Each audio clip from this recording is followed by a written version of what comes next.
Now, this is exactly what I voted for. With these efforts underway, Senators, the goal is clear. Either DEI will end on its own, or we will kill it. Harmeet Dhillon is an absolute national treasure. For those of you that don't know, she's in charge of the Civil Rights Division of the Department of Justice. And she's an amazing woman and human being. Now, full disclosure, I personally know Harmeet, not like super well, but I was elected to the RNC back in May of 2024. I first met Harmeet at the RNC Milwaukee convention where we endorsed President Donald J. Trump. And since then, I've had a handful of amazing conversations with Harmeet.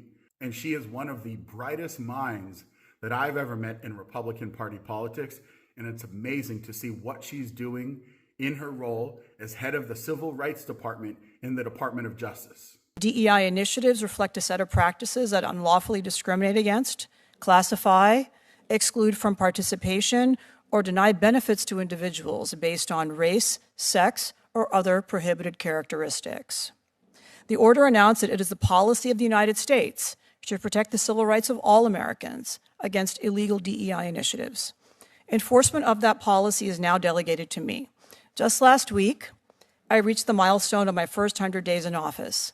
And under the leadership of Attorney General Pam Bondi, we have been busy implementing President Trump's bold agenda for ending illegal DEI for all Americans. For far too long, somehow, Marxist ideology infected our government into believing that it's okay to discriminate against certain people if you're doing it for a just reason.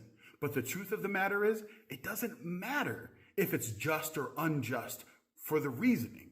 It's the fact that you are discriminating against someone based off of an immutable trait that is always going to be wrong in a free and liberty-based society.